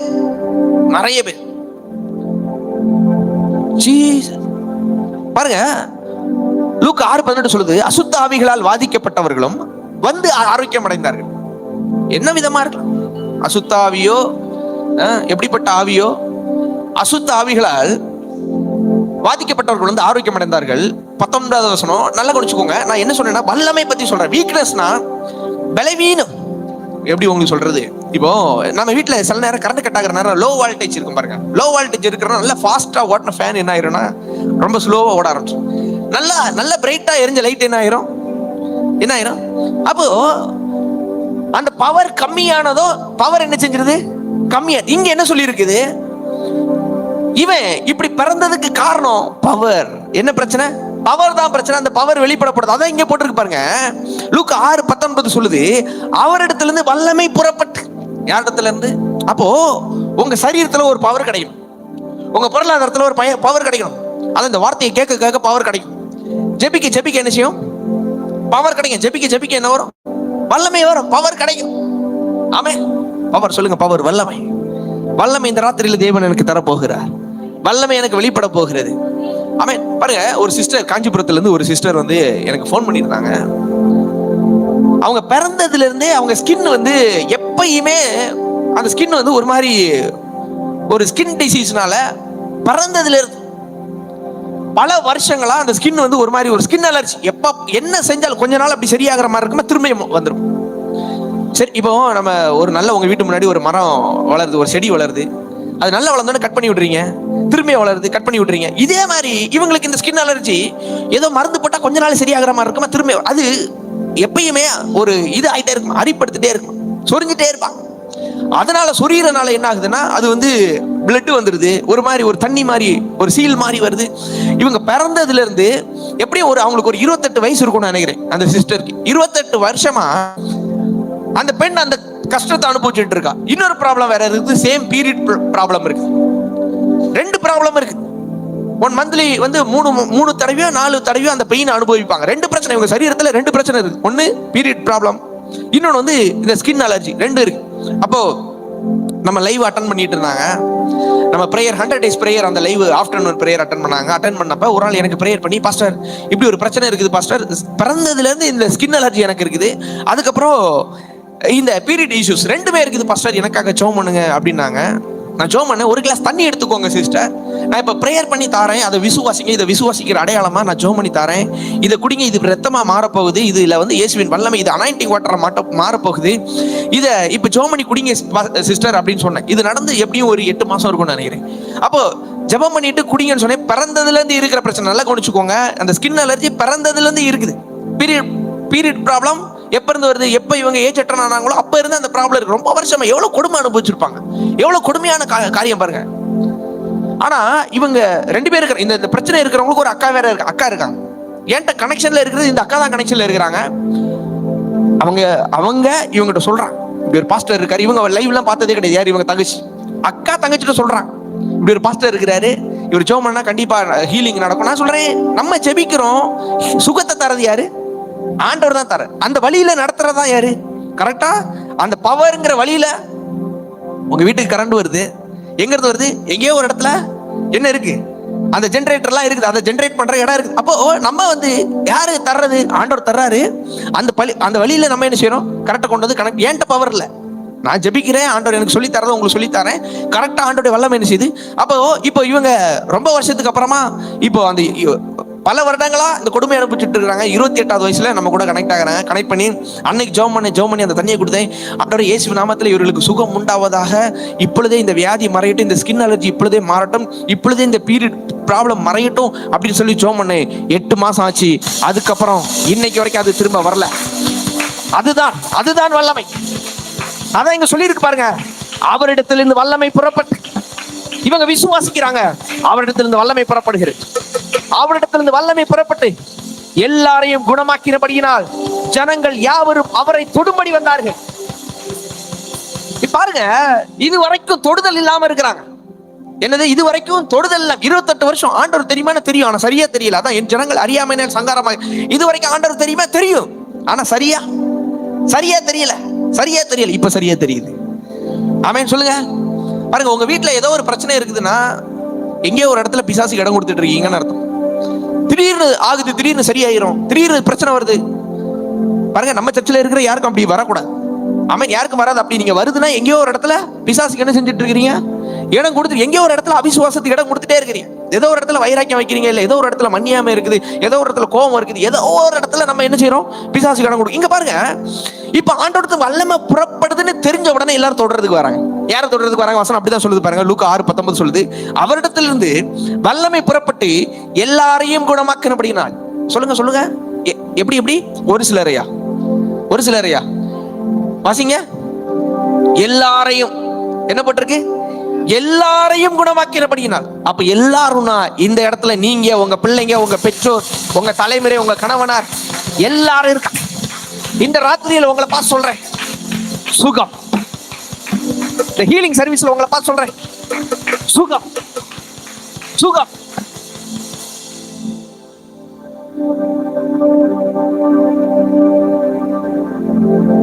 பாருங்க எல்லாரையும். அப்ப அந்த இடத்துல நீங்க இருக்கீங்க, அந்த இடத்துல ஒரு ஏழை இருக்கிறான், அந்த இடத்துல ஒரு பணக்காரர் இருக்கிறார், அந்த இடத்துல ஒரு பாவி இருக்கிறான், அந்த இடத்துல ஒரு பரிசுத்தவான் இருக்கிறார், அந்த இடத்துல எல்லாரும் இருக்கிறாங்க. எல்லாரையும் சுகமாக்கினபடியினால் ஜனங்கள் யாவரும் அவரை தொடும்படி. எல்லாரும் இப்ப இவரை தொட்டதும் என்ன செய்யுது? ஹீலிங் நடக்குது. இவர் தொட்டதும் சுகம் நடக்குது. நான் ஒண்ணு சொல்லவா? இயேசுவை தொட்டவர்களும், இயேசு யாரை தொட்டார்களோ அவரை தொட்டவர்களும், அவர் தொட்டவர்களும் சொஸ்தமானார். இன்னைக்கு நான் சொல்றேன், நீங்க அவரை தொடுறீங்களோ அவர் உங்களை தொடுறாங்களோ தெரியாது, சுகம் நிச்சயம். ஏதோ ஒரு தொடுதல் இருக்கு, ஏதோ ஒரு தொடுதல் இருக்கு. உங்க குடும்ப வாழ்க்கையில ஒரு தொடுதல் இருக்குது. கணவன் மனைவி உறவுல பிரச்சனை இருக்குதா? இன்னைக்கு ஒரு தொடுதல் இருக்குது. உங்க பொருளாதார பினான்சியலா எனக்கு பிரச்சனை இருக்கு, பணம் கையில இல்ல, பணம் கையில தங்கல, பணம் நிக்கல, ஏதோ ஒண்ணு இருக்குது. இன்னைக்கு ஆண்டவர் தொடுற தொடுதல், தேவனின் தொடுதல். பாருங்க, இப்போ இரும்பு கோட்டை நீங்க நினைச்சிட்டு இருக்கிறீங்க. என்ன சுத்தி இருக்கிற இந்த வியாதி ஒரு இரும்பு கோட்டை. இது பெரிய பயங்கரமான பாறாங்கல்லு என்ன சுத்தி பயங்கரமா கட்டி வச்சிருக்குது. அப்படி நீங்க உங்களை சுத்தி அப்படி நினைச்சிட்டு இருக்கீங்க. இந்த பொருளாதாரம் இது பெரிய கட்டு, பெருசா பயங்கரமா இருக்கு. ஆண்டவர் சொல்றாரு, என்ன வீக்னஸா இருந்தாலும் சரி, என்ன பலவீனமா இருந்தாலும் சரி, இயேசுவின் நாமத்தில் போன்னு சொன்னா அது சிலந்தி வலை மாதிரி போராட வேண்டிய அவசியமே இல்லை. பூண்டு ஊதுனா போயிரும். லூக்கா 4:40 சொல்லுது பாருங்க. இப்ப என்ன சொன்னேன்? ரெண்டாவது பாயிண்ட். முதல் பாயிண்ட் என்ன சொன்னேன்? மனப்பதட்டம். மனப்பதட்டத்தினால வருகிற 8 விதமான வியாதிகள் சொன்னேன். ரெண்டாவது பலவீனம் இல்லைன்னா உடல் ஊனம், பிறந்ததுல இருந்தே வர்ற பிரச்சனையிலிருந்து அது ஒரு சிலந்தி வலை அப்படின்னு சொன்னேன். இங்கதான் அது போட்டிருக்கு பாருங்க. லூக்கா 4:40 போட்டிருக்கு பாருங்க, சொல்லியிருப்பாருங்க. சூரியன் அஸ்தமித்த பொழுது ஜனங்கள் எல்லாரும் தங்களுக்குள்ளே பல வியாதிகளால் வருத்தப்பட்டவர்கள். வியாதி வந்தா வருத்தம் வந்துடும், வருத்தம் வந்தாலும் வியாதி வந்துடும். நல்லா கவனிச்சுக்கோங்க. வியாதி வந்தாலும் வருத்தம் வந்துடும், வருத்தம் வந்தாலும் என்ன செஞ்சிடும்? வியாதி வந்துடும். இங்க பாருங்க, பல வியாதிகளால் வருத்தப்பட்டவர்கள் அவரிடத்தில் கொண்டு வந்தார்கள். பாருங்க, வருத்தப்பட்டாலும் அவர்கிட்ட வந்துருங்க, வியாதி வந்தாலும் வர வேண்டிய இடம் எங்க? அவர்கிட்ட சொல்லுங்க. வர வேண்டிய இடம் அப்பாட்ட. வரலன்னா இன்னும் வியாதி என்ன செஞ்சுட்டே இருக்குது. பாருங்க, நல்லா குடிச்சுக்கோங்க. இன்னொரு வாட்டி சொல்றேன், பல வியாதிகளால் வருத்தப்பட்டவர்கள் எங்க வந்தாங்க? நான் சொல்றேன் சிஸ்டர், நீங்க வருத்தப்படுற மாதிரி ஒரு காரியம் வந்துச்சுன்னா எங்க வந்துடணும்? சமூகத்துக்கு வந்துடணும், பிரசனத்துக்கு வந்துடணும். அவரிடத்தில் கொண்டு வந்தார்கள். அவர்கள் ஒவ்வொருவர் மேலும் அவர் தம்முடைய கைகளை வைத்து. பாருங்க, ஆண்டவர் நிறைய பேருக்கு திரள் கூட்டம் இருக்கிறாங்க, ஆனா எல்லாரும் மேலே கையை வைக்கிறோம். நம்ம தெய்வம் எவ்வளவு நல்ல தெய்வங்க. அவன் சிலர்லாம் ஏழைங்க மேல நான் கை வைக்கவே மாட்டேன், அவன் மேல நான் கை வைக்க மாட்டேன். இப்பெல்லாம் ஒரு கூட்டம் இருக்குது பாருங்க. 10,000 ரூபாய் காணிக்க தர்றவங்களுக்கு ஒரு லைனு, 5,000 ரூபாய் காணிக்க தர்றவங்களுக்கு ஒரு லைனு, லட்சம் ரூபாய் காணிக்க தர்றவங்களுக்கு ஒரு லைனு, 500 ரூபாய் 100 ரூபாய் தர்றவங்களுக்கு ஒரு லைன். இப்படி எல்லாம் ஒரு லைன் இருக்குது. ஆனாலும் தொட மாட்டாங்க. கையில ஒரு கர்ச்சிப்பை வச்சுட்டு லேசா என்ன இப்படிலாம் இருக்குது பாருங்க. காரணம் என்ன? தொட்டா ஏதோ ஒட்டிடும் அப்படிங்கிற ஒரு நினைப்பு. ஆனா இங்க இயேசு பாருங்க, எல்லா வியாதியும் இருக்குது, குஷ்டரோகமும் இருக்குதாங்க, எல்லா வியாதியும் இருக்குது. எல்லா வியாதிகளும் வந்து எல்லாரும் தேவன் தொடுறாரு. எல்லாரும் அந்த குஷ்டரோகத்துல கை வைக்கிறார். தேவன் எவ்வளவு நல்ல தெய்வங்க பாருங்க. அவர் தம்முடைய கைகளை வைத்து அவர்களை ஒவ்வொருவர் மேலும் அவர்கள் கை வைத்து என்ன செஞ்சாரா? என்ன சொன்னேன்? ஒண்ணு அவர் தொடணும், இல்ல நீங்க அவர் தொடணும். இங்க ஆண்டவர் சொல்றார், நானே தொடறேன், தொட்டுவனை சுகமாக்குறேன். பிசாசுகளும் நீர் தேவனுடைய குமாரனை இங்கே கிறிஸ்து என்று சத்தமிட்டு அநேகரை விட்டு புறப்பட்டது அவரை கிறிஸ்து என்று பிசாசுகள் அறிந்திருந்தபடியினால் அவைகளை பேச ஒட்டாமல் அதட்டினால். பிசாசு இப்ப சில சபையில எல்லாம் பாருங்க, பிசாசு நீ எங்கிருந்து வர, நீ யாரு, உனக்குள்ள என்ன இருக்கு, உங்களை காளி இருக்கானா, உனக்குள்ள இல்ல பத்திரகாளி இருக்கானா, இல்ல உன் கூட யாரு இருக்கான்னு சொல்லி அதை போட்டு கேள்வி கேட்டு பிசாசு என்னதான் செய்யும்? போய் தான் சொல்லும். அது சொல்லும், நான் பக்கத்து வீட்டு ரமேஷ் வந்திருக்கேன், அடுத்து ரமேஷுக்கு என்ன செஞ்சிடும், 2 பேருக்கு சண்டையை மூட்டி விட்டுற. பார்த்தா ரமேஷே இருக்காது. பிசாசோட வேலை என்ன? போய் சொல்றது அதோட வேலை. நான் பக்கத்து வீட்டு அந்த அக்கா வந்திருக்கேன் அப்படிங்க, உடனே அந்த அக்கா தான் காரணம், அந்த அக்கா தான் சொல்லி என்ன செஞ்சிருது. ஆனா இங்க இயேசு என்ன செஞ்சார் தெரியுமா? ஒரு பிசாசையும் பேச விடாம அதட்டினா. உங்க வியாதியை பார்த்து, வியாதியே வெளியே போ, பலவீனமே வெளியே போ, கவலையே வெளியே போ, வயிறு வலியே வெளியே போ, நெஞ்சு வலியே அதட்டு அதட்டு அதட்டு வியாதியை அதட்டுங்க. இயேசு அதட்டினா, பிசாசுகளை அதட்டினா, வியாதியை வெளியே போன சொன்னார். அதட்டணும் அதட்டணும் அதட்டணும் இயேசு நாமத்தில். முதல்ல என்ன சொன்னேன்?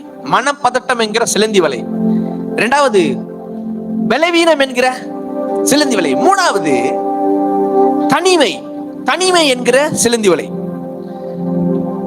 தனிமை. எப்பயுமே சிலருக்கெல்லாம் தனிமையாவே இருக்க பிடிக்கும். தனிமையில் இனிமைன்னு சொல்லிடுவாங்க. இப்ப எனக்கெல்லாம் தனிமை கிடைச்சிச்சுன்னா நான் என்ன தெரியுமா பண்ணுவேன்? நல்லா உட்காந்து பைபிள் படிச்சு, நல்லா ஜெபம் பண்ணி, நல்ல பிரசனத்துல உட்காந்து, நல்ல அந்நிய பாஷை பேசி அப்படியே இருப்பேன். தனிமை.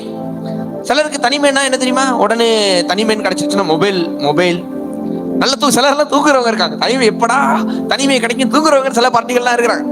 அப்போ தனிமையில சிலர் இன்பம் காண்பார்கள், சிலர் துன்பம் காண்பார்கள். தனிமையில ஃபுல்லா மொபைல் நோண்டிட்டே இருக்கும் மணிக்கூர் கணக்கு. காலையில இருந்து சாயங்காலம் வரைக்கும் ஒருத்தர் தனிமை கிடைச்சுன்னா அவர் பாட்டுக்கு என்ன செஞ்சிருவாரு?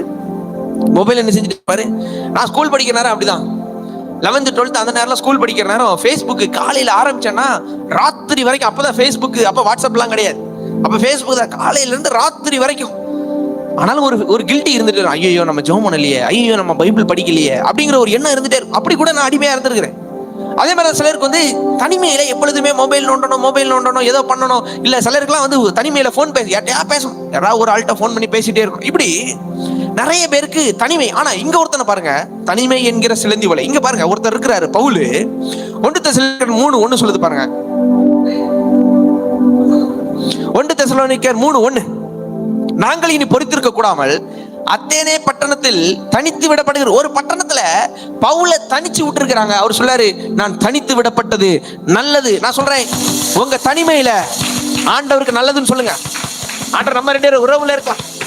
சிலர் என்ன கைவிட்டாங்க, நல்லது. சிலர் என்ன விட்டு போனாங்க, தனிமை நல்லது. தனிமை ஆண்டவர் சொல்றாரு, தனிமை நீ தனியா கிடையாது, நான் உன் கூட இருக்கிறேன். இதோ உலகத்தின் முடிவு பரியந்தம் சகல நாட்களிலும் நான் உன் கூட இருக்கிறேன். தனிமையை குறித்து கவலைப்படாதீங்க, கர்த்தர் இருக்கிறார். சொல்லுங்க, ஏன் தனிமையில கர்த்தர் இருக்கிறார்.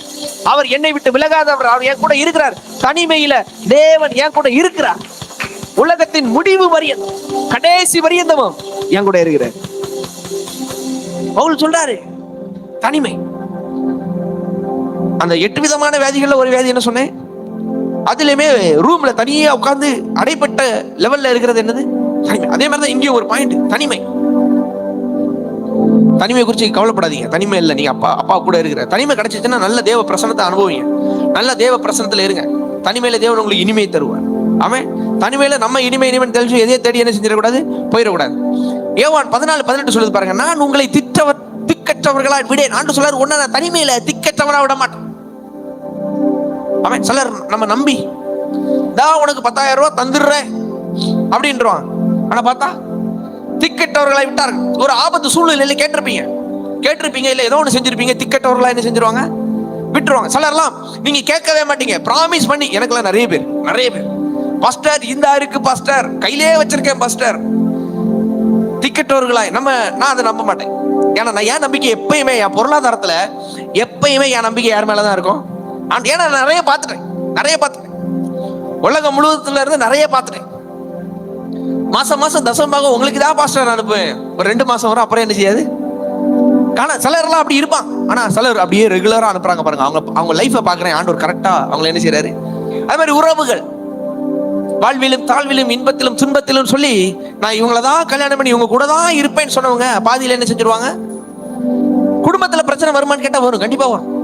ஏன்னா உங்களுக்குள்ள நிறைய காயங்கள் இருக்குது. சின்ன வயசுல இருந்து ஸ்கூல்ல வந்த காயம், காலேஜ்ல வந்த காயம், எல்லா காயமும் யாரை நீங்க நேசிக்கிறீங்களோ அவங்கள்ட்ட தான் என்ன செய்யும். அந்த காயம் யாரை நீங்க நேசிக்கிறீங்களோ உள்ள இருக்கிற காயங்கள்லாம் அப்ப வெளிப்படும்.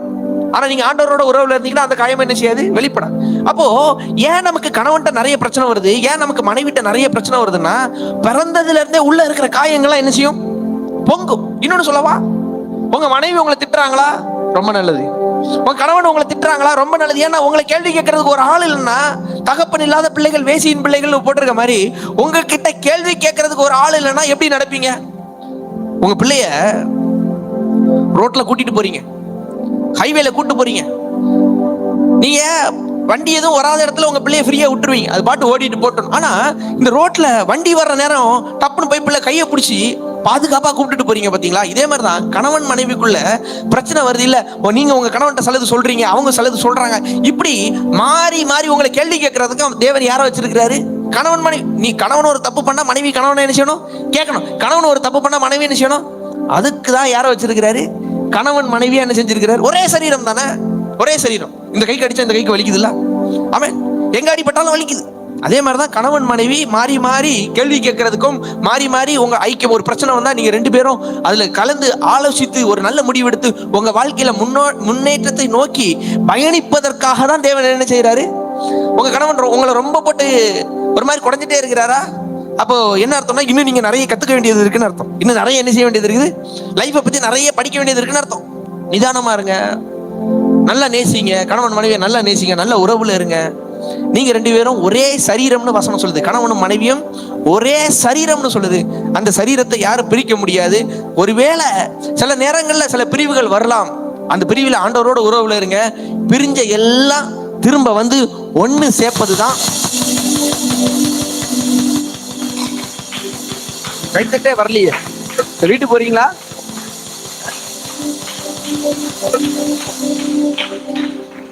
காணிக்க போட்டு வீட்டுக்கு போயிடுறீங்களா? அது கூட பாஸ்டர் காணிக்க போட்டுதான் வீட்டுக்கு போறீங்களான்னு கேட்காரு, வீட்டுக்கு போறீங்களான்னு கேட்க மாட்டேங்க அப்படின்னு யோசிக்கிறீங்களா? நம்ம சர்ச்சு வந்து அது வந்து ஒரு ஃபயரான சர்ச். அவன் எப்பயுமே ஃபயரா இருக்கணும். ஓகேவா? ஓகே, அடுத்து கவனிச்சுக்கோங்க. என்ன சொன்ன இப்போ? தனிமை. தனிமை ஆண்டவர் சொல்லாரு, கடைசி வரைக்கும் நான் உன் கூட இருக்கிறேன். இங்க பவுல் சொல்றாரு, அந்த அத்தேனே பட்டணத்துல என்ன தனியா விட்டது நல்லது. அங்க சில ஜனங்களை ஆதாயம் பண்ண முடிஞ்சிச்சு, சில காரியங்கள் செய்ய நடந்துச்சு. அதே மாதிரி வெளிப்படுத்தல யோவான தனியா விட்டு இருந்தாங்க. அவர் நிறைய புத்தகங்கள் உட்கார்ந்து எழுதிட்டே இருந்தா, அந்த தனியா விடப்பட்ட வேலையில தான் அவர் ஆவிக்குள்ள மாறினாராம். எதிர்காலத்தை பத்தி நிறைய எழுதினார் யோவான், நடக்க போறதெல்லாம் நிறைய எழுதினார். காரணம் என்ன? தனித்து விடப்பட்ட. நான் சொல்றேன், நீங்க தனிமையில இருந்தீங்கன்னா ஆண்டவர் உங்க கூட பேசுவார். அவன் ஏன்னா மத்தவங்க கூட இருக்கிறாரு. எப்பயுமே உங்க இருதயத்தை ஒரு நிலைப்படுத்த முடியுமா? முடியாது. சமைக்கணும், அதை வாங்கி கொடுக்கணும், அதை செய்யணும், மனைவிக்கு எதாவது செய்யணும், பிள்ளைகளுக்கு எதாவது செய்யணும், பெற்றோருக்கு எதாவது செய்யணும், எல்லாருக்கும் ஒரு அவசரத்திலே இருந்துட்டு இருப்பீங்க. ஆமா. ஆனா தனியா போய் ரூம்ல உட்காந்து தேவ பிரசன்னத்துல உட்காந்து பாருங்க, அப்படியே மனசு ஒரு நிலைப்படும். மனசு ஒரு நிலைப்படுகிற வேளையில் தேவன் பேச ஆரம்பிப்பார். தேவன் பேச ஆரம்பிக்கிற நேரம் உங்களுக்கு எதிராக வர்ற எல்லா பிரச்சனையும் சிலந்தி வலையாய் மாறிவிடும். இப்போ அக்னி டிஎம்டி முறுக்கு கம்பி மாதிரி ஸ்ட்ராங்கா இருக்கலாம். தேவனோட பேச பேச அதெல்லாம் ஒண்ணு இல்லாம போயிடும். அதெல்லாம் சிலந்தி வலையா மாறிடும். ஆனா சொல்றாரு, நான் உங்களை திக்கெட்டவளா விட மாட்டேன் அப்படிங்கிறாரு. திக்கெட்டவர்களை ஒரு நேரம் விட மாட்டேன். கணவன் விடலாம், மனைவி விடலாம், பெற்றோர்கள் விடலாம், பிள்ளைகள் விடலாம், சூழ்நிலைகள் விடலாம், பொருளாதாரம் விடலாம், நிறைய மனிதர்கள் விடலாம், செய்யறேன்னு சொன்னாங்க விடலாம், வேலையில நிறைய பேர் விட்டுருக்கலாம், மேல இருக்கிற மேனேஜர் விட்டுருக்கலாம், ஓனர் விட்டுருக்கலாம், நிறைய பேர் உங்களை இப்படி கை விட்டுருக்கலாம். ஆனா ஆண்டவர் சொல்றாரு, நான் உன்னை என்ன செய்ய மாட்டேன், திக்கெட்டவனா விட மாட்டேன்.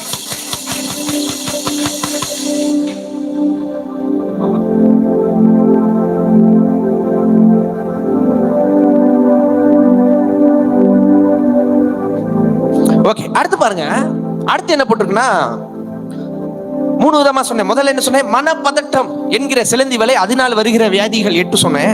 அடுத்து பலவீனம், உடல் ஊனம், பிறந்ததுல இருந்தே வர்ற சில வியாதிகள், அது ஒரு சிலந்தி வலை அப்படின்னு சொன்னேன். அடுத்து தனிமை, தனிமையினால வர்ற பிரச்சனையே இருக்குது, தனிமையினால வருகிற நன்மைகளும் இருக்குதுன்னு சொல்லி அது ஒரு சிலந்தி வலை அப்படின்னு. அடுத்து பாருங்க, 4வது காரியம் உபத்திரவம் என்கிற சிலந்தி வலை. என்ன சிலந்தி வலை பாருங்க. நான் ஏன் சொல்றேன்னா, சிலந்தி வலைன்னு ஏன் சொல்றேன்னா, அது ஒண்ணும் இல்லை அப்படிங்கிற.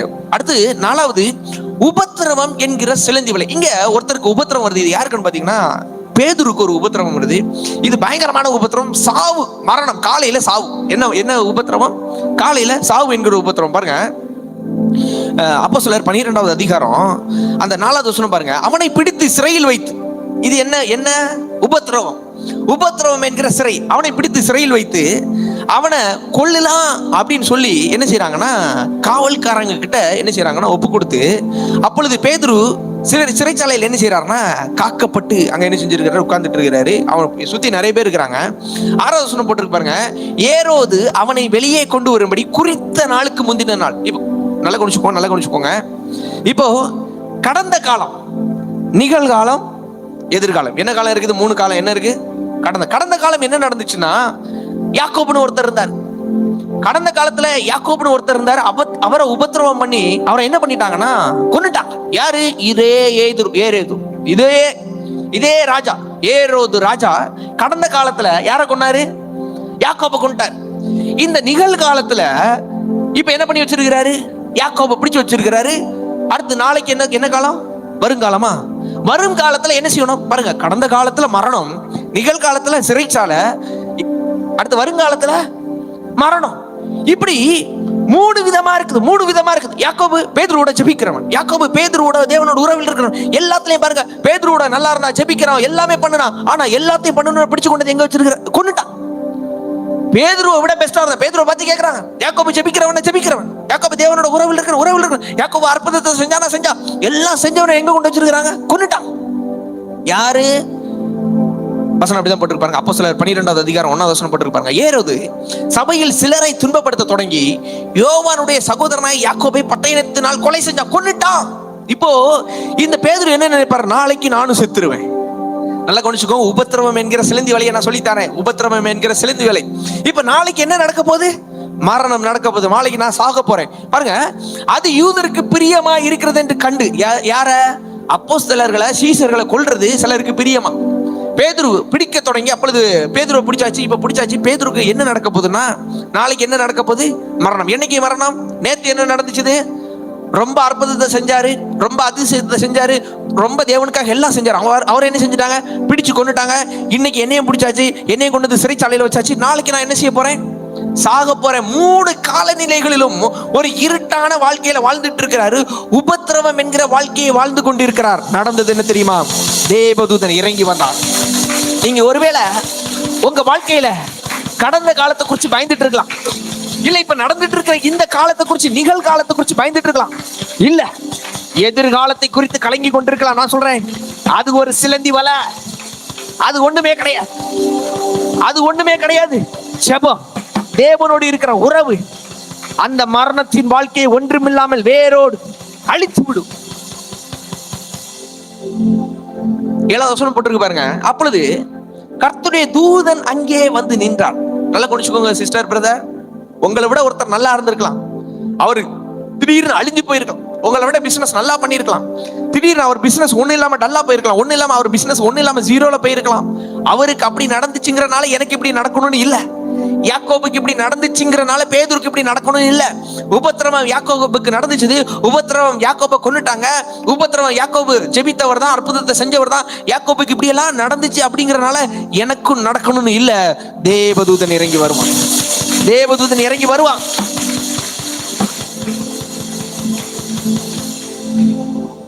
நல்லா குடிச்சுக்கோங்க. இப்படிப்பட்ட பிரச்சனையில ஒருத்தன் தூக்கம் வருமா பிரதர்? இப்படிப்பட்ட பிரச்சனையில ஒருத்தன் தூக்கம் வருமா? நமக்கு வராது. ஆனா 6வது வசனம் போட்டிருக்கு பாருங்க. 2 சங்கிலிகளால் கட்டப்பட்டு 2 சேவகர் நடுவே நித்திரை பண்ணி கொண்டிருந்தானா. 2 பக்கத்துல 2 யார் இருக்கிறாங்க? 2 சேவகர்கள் இருக்காங்க. 2 போலீஸ் இருக்கு, நிக்குது 2 பக்கத்துல. 2 போலீஸுக்கு நடுவுல நித்திரை பண்ணி என்ன செஞ்சுட்டு இருக்கிறாரா? படுத்துட்டு இருக்கிறாரா. அப்படி இருக்கிற வேளையில அப்ப இவனுக்கு என்ன தெரியும்? நாளைக்கு எனக்கு ஒண்ணு நடக்காதுங்கிற நம்பிக்கையில தான் தூங்கிட்டு கிடக்காரு. இல்லன்னா எப்படி தூக்கம் வரும்? நாளைக்கு சாக போறேன்னு தெரிஞ்சா எப்படி தூக்கம் வரும்? தூக்கம் வராது. ஏதோ ஒண்ணு தேவன் என்னை காப்பாற்றுவார், தம்முடைய தூதனை அனுப்பி காப்பாற்றுவார் அப்படின்னு. இப்ப நடந்தது என்ன பாருங்க. ஒரு தேவதூதன் அங்கே வந்தான். அந்தபடியே 9வது வசனம் பாருங்க. அந்தபடியே அவன் புறப்பட்டு அவனுக்கு பின் சென்று தூதனால் செய்யப்பட்டது மெய் என்று அறியாமல் தான் ஒரு தரிசனம் காண்கிறதை நினைத்தான். நான் ஒரு தரிசனம் பார்க்கிறேன், ஒரு கனவை பார்க்கிறேன். நான் சொல்லவா, உங்க பிரச்சனை எல்லாம் ஒரு கனவு காண்றது மாதிரி மாறப்போகுது. நீங்க நம்புறீங்களா நம்பலையோ? ஆனா இங்க சொல்லி இருக்குது, கனவு காண்ற மாதிரி, தரிசனம் பார்க்கிற மாதிரி மரணம் பேதுருவை விட்டு போனது. 1ஆம் காவலையும் 2ஆம் காவலையும் கடந்து நகரத்துக்கு போகிற இருப்பு கதவண்டை வந்த பொழுது, ஒரு பெரிய இருப்பு கதவு வந்த பொழுது, அது ஒரு சிலந்தி வலையாய் தானாய் தானாய் தானாய் சொல்லுங்க. என் பொருளாதாரம் இருப்பு கதவு மாதிரி இருக்குது. ஆனா இப்ப நான் தேவதூதனை கூட்டிட்டு வந்திருக்கிறேன். தேவதூதன் என்ன கூட்டிட்டு வந்திருக்கிறான். என் பொருளாதாரத்தின் கதவுகள் இப்பொழுது அது சிலந்தி வலை மாறி ஒண்ணு இல்லாம போகுது. இயேசு நாமத்துல ஒண்ணு இல்லாம போகுது. ரகாலா ஷகடரா பலப. பாருங்க, முதல்ல என்ன இருக்குது? 1ஆம் காவல். முதல்ல ஒரு டோர் இருக்குது. அடுத்து 2வது ஒரு டோர் இருக்கு. அடுத்து ஒரு இரும்பு கதவு ரொம்ப ஸ்ட்ராங்கா இருக்கு. இப்போ முதலாவது கதவு தேவதூதன் வந்த பொழுது செலந்தி வலை மாதிரி முதல் கதவு என்ன செஞ்சிருச்சு? திறந்துருச்சு. ரெண்டாவது கதவு திறந்துருச்சு. இப்ப நகரத்துக்குள்ள வர்ற ஒரு இரும்பு கதவு இருக்கிறது, ரொம்ப ஹெவியான கதவு, இது திறக்கனா ரொம்ப கஷ்டம். ஆனா தேவதூதன் வந்த பொழுது அது என்ன செஞ்சிருச்சு? செலந்தி வலை மாதிரி தானா திறந்துருச்சு. இப்படி எல்லாத்தையும் திறந்து விடுற அந்த தேவதூதனை இந்த ராத்திரியில தேவன் உங்களுக்காகவும் எனக்காகவும் அவர் அனுப்புகிறார்.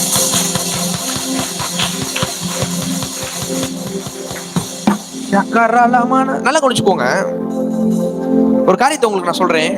ஒரு சிங்கம் என்ன செய்யும்னா, நல்லா வேட்டையாடிட்டு குகைக்குள்ள வந்து டெய்லி படுத்து கிடக்குமா. இது குகைக்குள்ள வர நேரம் இந்த சிலந்திக்கு என்ன செய்யும்னா, இந்த சிங்கத்தை பார்த்ததும் எப்பயுமே ஒரு பயம். அது திடீர்னு சும்மா கொட்டாய் விடுறதே கெச்சிக்கிற சவுண்ட் மாதிரி இருக்குன்னு சொல்லிட்டு என்ன செஞ்சிச்சுன்னா, இந்த சிலந்திக்கு ஒரு சிலந்தி அந்த கெபிக்குள்ள இருக்குது, அந்த சிங்க குகைக்குள்ள ஒரு சிலந்தி இருக்குது. இப்ப இந்த சிலந்தி என்ன செஞ்சிச்சுன்னா, இந்த சிங்கத்தை எப்படியாவது கொன்றணும்னு சொல்லிட்டு அது சித்தப்பா, பெரியப்பா, மாமி, அத்தை எல்லாரையும் கூப்பிட்டு வச்சு நம்ம வந்து என்ன செய்ய போறோம்னா, எச்ச துப்பி அது எப்படி வளர்க்கட்டும், எச்ச துப்பி தான் கட்டும். இந்த சிங்கத்தை குகையிலே வச்சு நம்ம என்ன செஞ்சோம்னா, காலி பண்ணி இந்த வாசலை அடைச்சி இந்த சிங்கத்தை உள்ளே வச்சு என்ன செஞ்சிடணும், கொன்றணும். ஏன்னா இந்த குகை எனக்கு குகை, இது சிங்கத்துக்கான குகை இல்லைன்னு சொல்லிட்டு இந்த சிலந்தி என்ன பண்ணிச்சுதுன்னா, எல்லாரையும் பெரியம்மா பெரியப்பா எல்லாம் வந்தாங்க.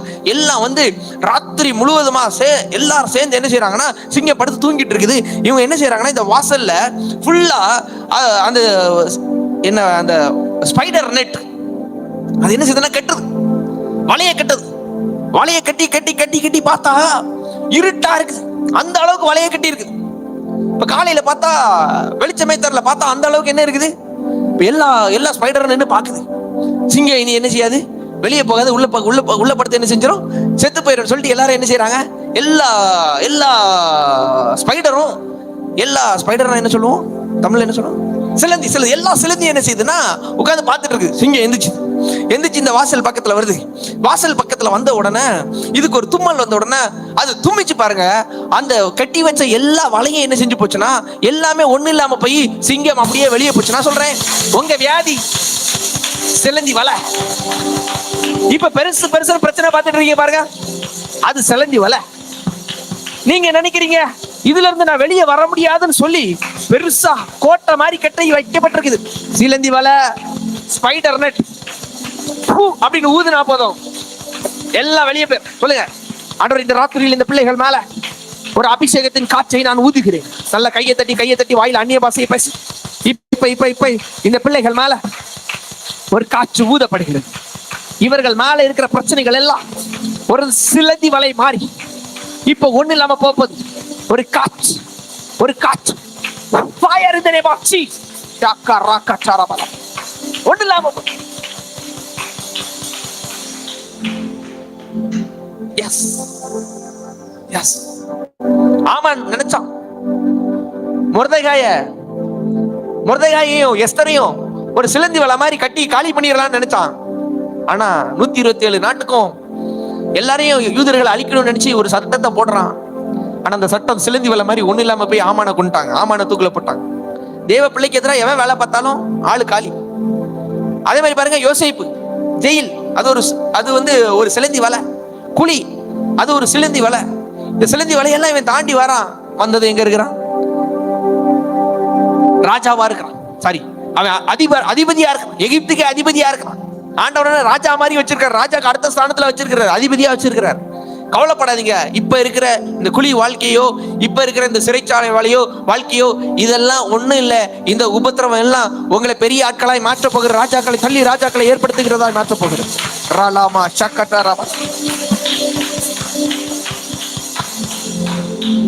கடைசியா முதல்ல என்ன சொன்னேன், மனப்பதட்டம் என்கிற சிலந்தி வலை, அதனால் வருகிற 8 விதமான வியாதிகள் சொன்னேன். அடுத்து உடல் ஊனம், பிறந்ததுல இருந்து வர்ற பலவீனம், உடல் ஊனம், அது ஒரு சிலந்தி வலை. அதுல இருந்து எப்படி வெளியே வர்றதுன்னு சொன்னேன். அடுத்து தனிமையில வர்ற பிரச்சனை, தனிமையில இருக்கிறது, தனிமையில தேவனோட உறவில் இருக்கிறது, அந்த தனிமையில படுற கஷ்டம், அது ஒரு சிலந்தி வலை அப்படின்னு சொன்னேன். அடுத்து உபத்திரவம் ஒரு சிலந்தி வலை அப்படின்னு சொன்னேன். அதுல இருந்து ஈஸியா வெளியே வந்துடலாம். பேதுரு வெளியே வந்தாரு, தேவதூதன் வந்தா கஷ்டப்படவே இல்லை, கஷ்டப்பட்டா வெளியே வந்தாரு. கஷ்டப்பட்டா வந்தாரு, ஈஸியா வந்தார். அடுத்து ஞானமின்மை என்கிற சிலந்தி வலை. இதுதான் நம்ம லைஃப்ல ரொம்ப ரொம்ப ரொம்ப முக்கியம். ஞானம் இன்மை. என்ன காரணம் சொல்லுங்க? என்ன காரணம்? என் ஜனங்கள் அறியாமையினால் சங்காரமாகிறார், கொத்து கொத்தா சாகிறார். காரணம் என்ன? அவர் என்னை விடுதலையாக்குவார், அவர் என்னை சுகமாக்குவார், அவர் என்னை வெளியே கொண்டு வருவாங்கிற ஞானம் இல்லை. நீதிமொழிகள் 9:10 சொல்லுது பாருங்க, கர்த்தருக்கு பயப்படுதலே ஞானத்தின் ஆரம்பம். கர்த்தருக்கு எப்படி பயப்படும்? அவர் என்ன அடிச்சிருவார், நொறுக்கிடுவாருங்கிற பயமா? அந்த பயம் கிடையாது. எப்பொழுதுமே என் தேவனுக்கு பிடிச்ச மாதிரி நான் நடப்பேன் அப்படிங்கிற ஒரு பயம். உங்களுக்கு ஒரு எப்படி சொல்லலாம், உங்க கணவனார் எப்பொழுதுமே ஹஸ்பண்டுக்கு நான் பிடிச்ச மாதிரி இருக்கணும், எப்பயுமே அவர் மேல ஒரு மரியாதை இருக்குது அப்படிங்கிற ஒரு, நீங்க ஒரு ஆளை ரெஸ்பெக்ட் பண்ணீங்கன்னா அவருக்கு பிடிச்ச மாதிரியே இருக்கணும் அப்படின்னு நீங்க நினைக்கிறீங்க பாத்தீங்கன்னா, அந்த பயம். இப்போ அங்க அதான் சொல்லியிருக்குது, கர்த்தருக்கு பயப்படுதலே ஞானத்தின் ஆரம்பம். இந்த ஹீலிங் சர்வீஸ்லயே ஹீலிங் சர்வீஸுக்கும் ஞானத்துக்கு சம்பந்தம் இருக்கான 100% ஞானத்துக்கு சம்பந்தம் இருக்குது. ஏன் இருக்குன்னா இந்த வசனத்தை அடுத்து அது போட்டு பாருங்க, கர்த்தருக்கு பயப்படுதலே ஞானத்தின் ஆரம்பம். யாருக்கு? அப்ப எப்பயுமே ஆண்டவர் ஆண்டவர் ஆண்டவர்னு பேச ஆரம்பிச்சிட்டீங்கன்னா என்ன வர ஆரம்பிக்குது? ஆரோக்கியமா வாழ்றதுக்கான ஞானம் வருது, கடன் பிரச்சனையில இருந்து வெளியே வர்றதுக்கான ஞானம் வருது, உங்க பிள்ளைங்க எதிர்காலத்துல எப்படி நல்லா படிக்க வைக்கணும், நல்லா வாழ வைக்கணும் அப்படிங்கிற ஞானம் வருது. அடுத்து போட்டிருக்குது, கர்த்தருக்கு பயப்படுதலே ஞானத்தின் ஆரம்பம். இப்போ 11வது வசனம், என்னாலே உன் நாட்கள் பெருகும். யாரால? அந்த பிராக்கெட்ல போட்டிருக்கு பாருங்க, விஸ்டம் ஃப்ரம் காட். யாரால? விஸ்டம், ஞானத்தை தருகிற அந்த தேவனிடத்திலிருந்து அந்த ஞானத்தை பெற்றுக்கொள்வதனால் உங்கள் நாட்கள் பெருகும், உன் ஆயுசின் வருஷங்கள் விருத்தியா. பாருங்க, ஆண்டவர் உங்களை நீடித்த வருஷமா வாழணும்னு தான் அவர் நினைச்சிட்டு இருக்கிறார். ரொம்ப வருஷமா வாழணும். ஒரு வியாதி வந்துருச்சு, சுகர் வந்துருச்சு, அப்படி 4th ஸ்டேஜ் ஆயிடுச்சு, 60-70 செத்து போயிடறான், இறந்துடுறான். கேன்சர் வந்துருச்சு, திடீர்னு இறந்துடுறான். ஆனா இங்க ஆண்டவர் சொல்லாரு, என்கிட்ட ஒரு ஞானம் இருக்குது, இந்த ஞானம் எல்லா வியாதியிலிருந்தும் உங்களை மாற்றி நீடித்த நாட்களா உங்களை திருப்தியாக்கி நடத்தும், உன் ஆயுசின் வருஷங்கள் விருத்தியா. ஞானம் என்கிற அந்த சிலந்தி வலை மாறட்டமே. நம்ம ஊழியத்துல நிறைய பேர் இன்னைக்கு ஒரு வாய்ஸ் மெசேஜ் வந்துச்சு. ஒருத்தர் வந்து நல்லா வேலை பார்த்துட்டு இருந்தார், நல்லா நல்லா நல்லா இருந்தாங்க, ஃபேமிலியே நல்லா இருந்துச்சு, நல்லா இருந்தாங்க. பொண்ணு டாக்டர் 3, அவங்களுக்கு 2 பொண்ணும் 1 பையன், நல்லா இருந்தோம். திடீர்னு பாத்தீங்கன்னா பொண்ணு லைஃப்ல பிரச்சனை, ஹஸ்பண்ட் டாக்டர் ஃபேமிலி, ஹஸ்பண்ட் இருந்து பிரிஞ்சு வந்திருக்கிறான். அதுக்கப்புறம் இன்னொரு பொண்ணு லைஃப், அதுக்கும் பிரச்சனையில அப்படியே வீட்டுல முடங்கி இருக்கிறான். இன்னொரு பையன் இருக்கிறான், அவனும் குடும்பத்துல பிரச்சனையாகி பிரிஞ்சு உட்கார்ந்து இருக்கிறான். இப்ப இவங்க அப்பா, இவர் நல்லா சம்பாதிச்சவன், இவர் இப்ப எப்பயுமே ஒரு மாதிரி வீக்காவே இருப்பார். காலையில எந்திக்க முடியல, என்கிட்ட பேசுறாரு, அவரால் ஒழுங்கா பேசக்கூட முடியல. அப்போ இப்ப வந்து முதல்ல அவங்க அப்பாவை தான் சரி பண்ணணும். அவர் எலும்புனாலே எல்லாம் எழும்பிடும்னு எனக்கு தெரியும். அப்போ காலையில என்கிட்ட பேசினாங்க. காலையில அந்த டைம்ல எனக்கு கூப்பிட்டு இருந்தாங்க. நானும் அவங்களுக்கு ஒரு கிளாஸ் தண்ணி, நம்மளோட ஆண்டவர் நமக்கு கொடுத்த ஒரு வெளிப்பாடு அது. சிஸ்டர், ஒரு கிளாஸ் தண்ணி எடுத்துக்கோங்க, நான் ஜெபிக்கிறேன், நீங்க உங்க ஹஸ்பண்ட் தலையில கை வைங்கன்னு சொல்லி அவங்க மனைவிட்ட சொன்னேன். எங்கேயோ ஒரு இடத்துல இருந்து வல்லமை வெளிப்படணும்ல, நான் பக்கத்துல இல்ல. அப்ப நான் சொன்னேன், உங்க ஹஸ்பண்ட் மேல, உங்க கணவரார் மேல நீங்க தலையில கை வைங்க அப்படின்னு சொல்லிட்டு ஜோம் பண்ணிட்டு ஒரு கிளாஸ் தண்ணியை கொடுத்தேன். எனக்கு ஈவினிங்ல அடுத்த நாள் ஒரு வாய்ஸ் மெசேஜ் அவங்க பொண்ணு போடுறாங்க, எங்க அப்பா இப்ப ரொம்ப நல்லா இருக்காரு, முடக்கத்தை தேவன் முடித்து போட்டார்.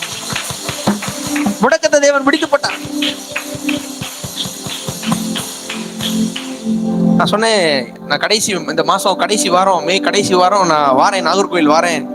பாஸ்டர், நீங்க வந்தீங்கன்னா கண்டிப்பா உங்களை பாக்குறதுக்கு நாங்க வருவோம், குடும்பமா வருவோம் அப்படின்னு இருக்கிறாங்க. பாருங்க எப்படி இப்ப உலகம் முழுவதும் ஆண்டவர் நமக்கு என்ன செஞ்சிருக்கிறாரு, உறவுகளை தந்திருக்கிறார். நல்லா கவனிச்சுக்கோங்க. அப்ப எங்க இருக்குதுன்னா ஞானம். அப்ப இவங்களுக்கு நம்ம கரெக்டா ஜெபித்து அந்த ஞானத்தை சொல்லி கொடுத்தோம் பாருங்க. ஞானத்தை சொன்னோம்னா அங்க ஆண்டவர் வேலை செய்ய ஆரம்பிச்சிட்டாரு. இதே மாதிரி தான் உங்க லைஃப்ல எந்த இடத்துல ஞானம் வருதோ, பொருளாதாரத்துல பிரச்சனை, அங்க ஞானம் வரணும். எந்த இடத்துல பிரச்சனை அந்த இடத்துல என்ன வர வேண்டியது இருக்குது, ஞானம் வர வேண்டியது இருக்குது. பாருங்க, அடுத்த வசனம் போட்டு பாருங்க, கொலைசியர் 2:3, அவருக்குள் ஞானம் அறிவு என்பவைகளாகிய பொக்கிஷங்கள் எல்லாம் அடங்கி. யார்கிட்ட இருக்கு பாருங்க, அது பொக்கிஷம்னு போட்டிருக்கு, அது ஒரு ட்ரெஷர். யார்கிட்ட? தேவனுக்குள்ள ஞானமும் அறிவும் என்கிற பொக்கிஷம் என்ன செஞ்சிருக்குதா, அடங்கி இருக்குது. பொக்கிஷம் அடங்கி இருக்குது. அப்போ இந்த பொக்கிஷத்தை எடுக்கணும்னா அந்த பொக்கிஷமாகிய இயேசுவோடு உறவில் இருந்தால் போதும். வேதத்தை தியானம் பண்ணி அவரோட உறவில் இருந்து இந்த பொக்கிஷத்தை நீங்க எடுக்க முடியும். யாக்கோபு 1:5 சொல்லுது பாருங்க, உங்களில் ஒருவன் ஞானத்தில் குறைவுள்ளவனா இருந்தால் யாவருக்கும் சம்பூர்ணமாய் கொடுக்கிறவரும். யாவருக்கும் சம்பூர்ணமாய் கொடுக்கும். இப்படிதான் ஒரு ஸ்டூடெண்ட் ஒருத்தங்க எக்ஸாம் எழுதியிருக்காங்க. அவங்க அம்மாக்கு பயங்கரமா என் பொண்ணு எப்படி ஜெயிப்பான்னு எனக்கு தெரியல, ரொம்ப பதட்டமா இருக்குது, ஜெயிச்சிருவாங்களா தோத்துருவாங்களா பயமா இருக்குது, ஃபர்ஸ்ட் நீங்க ஜெபம் பண்ணுங்க அப்படின்னாங்க. ஏன்னா அந்த பிள்ளை எக்ஸாம் நல்லா தான் எழுதியிருக்கு, ஆனாலும் ஒரு பயம். சிலதெல்லாம் விட்டுருக்குது, சிலதெல்லாம் எழுதுனது நல்லா எழுதிருக்குது, ஆனாலும் சிலதெல்லாம் மறந்துருச்சு. ஒரு பதட்டத்திலே இருக்கிறாங்க பாருங்க. மனப்பதட்டத்தினால் வர்ற வியாதின்னு சொன்னேன் பாத்தீங்களா, இது ஒரு வியாதி. ஜோமன் ஆண்டவர் இந்த பிள்ளைக்கு நல்ல ரிசல்ட் வரணும் ஆண்டவரே, நல்ல ரிசல்ட் வரணும்ட்டு அது நினைச்சதை விட ஆண்டவர் நல்ல ரிசல்ட்டை அந்த பிள்ளைக்கு கொடுத்தாரு. காரணம் என்ன தெரியுமா? சில இடத்துல ஞானத்தை விட்டுறோம், ஆனா என்ன செய்யறாருன்னா ஆண்டவர் அந்த இடத்துல கிரியை செஞ்சு வெட்டியே தராரு. ஆமென். ஞானம் உங்களை எங்கேயோ கொண்டு விட்டுரும். ஞானம் உங்களை ராஜாக்கள் முன்பாக கொண்டு விடுமா? ஆமென். இன்னைக்கு ஆண்டவர் அந்த ஞானத்தை தராரு. இப்ப ஞானம் இல்லாதனாலதான் நம்மளால பெருசா கேட்க முடியல. உங்களால பெருசா கேட்க முடியுதா? இப்ப உங்களால ஒரு 10 கோடியை நினைக்க முடியுதா? உங்களால ஒரு 100 கோடியை நினைக்க முடியுதா? உங்களால ஒரு 6 கோடியை 1000 கோடியை நினைக்க முடியுதா? 6 கோடின்னு வந்துச்சு, யாருக்கு வருதுன்னு தெரியல. ஆண்டவரே இந்த பிள்ளைகள் விசுவாசித்தால் அவர்களுக்கு வரட்டும், இல்லை என்றால் அது என்னை நோக்கி வருவதாக. அவன் பாருங்க, நம்மளால எதிர்பார்க்க முடியல பொருளாதாரத்தில் அப்படி. ஏன்னா நீங்க நான் காலையில் எந்திரிச்சதும் பேச ஆரம்பிக்கணும், ஆண்டவரே நான் ஆரோக்கியமா இருக்கேன். நல்லா கவனிச்சுக்கோ. இன்னைக்கு நான் உங்களுக்கு ஒரு சீக்ரெட் சொல்லி தரேன். காலையில் எந்திரிச்சதும் கண்ணை முடிக்கோங்க, பெட்ல அப்படி எந்திரிச்சதும் பல்லே தைக்க வேண்டாம், அப்படியே உட்காந்து தலையில கை வச்சுக்கோங்க. இயேசுவின் நாமத்துல நான் ஆரோக்கியமா இருக்கிறேன். முதல்ல ஆரோக்கியத்தை பத்தி பேசுங்க, அதான் ரொம்ப முக்கியம். நீங்க போய் ஒருத்தட்ட போய் ஆண்டவரை பத்தி சொல்றதை விட நீங்க ஆரோக்கியமா வாழ்ந்து கட்டினாலே அவங்க சர்ச்சைக்கு வர ஆரம்பிச்சிருவாங்க. என் சரீரம் ஆரோக்கியமா இருக்கு, என் ஹார்ட் ஆரோக்கியமா இருக்கு, என் லங்ஸ் ஆரோக்கியமா இருக்கு, என் கண்ணு ஆரோக்கியமா இருக்கு. முதல்ல உங்களை பத்தி ஆரோக்கியமா பேசுங்க, அப்புறம் உடனே பொருளாதாரத்தை பேசுங்க. ஆண்டவர் இன்னைக்கு இது வரைக்கும் இன்னைக்கு உங்க சம்பாத்தியம் சிஸ்டர், ஒரு நாள் உங்க சம்பாத்தியம் 500 ரூபா இருக்குமா? 500 ரூபா. என்னைக்காவது ஆண்டவர் இன்னைக்கு எனக்கு சம்பாத்தியம் 1000 ரூபா தாங்கன்னு பேசியிருக்கீங்களா? பேசுனது இல்லை. அப்போ 500 ரூபா சம்பாத்தியத்தை 1000 ரூபான்னு பேசாதானே வரும். சிஸ்டர் ஏன் வரல தெரியுமா? ஏன் வரல? காலையில எந்திரிச்சு பேசல. என்ன செய்யல? காலையில எந்திரிச்சு கண்ணை மூடிட்டு ஆண்டவரே நான் டெய்லி பேசுவேன். ஆண்டவர் இன்னைக்கு என் அக்கௌண்ட்ல ஒரு 1000 ரூபா வரட்டும், இன்னைக்கு என் அக்கௌண்ட்ல ஒரு 10,000 ரூபா வரட்டும், இன்னைக்கு என் அக்கௌண்ட்ல ஒரு 50,000 ரூபா வரட்டும், இன்னைக்கு அக்கௌண்ட்ல ஒரு 1,00,000 ரூபா வரட்டும். நான் பேசுறேன், பேசுறனால வருது. நீங்களும் பேசுனா இயேசுவின் நாமத்துல வர. இன்னைக்கு சொல்லுங்க, நான் பேசுவேன்.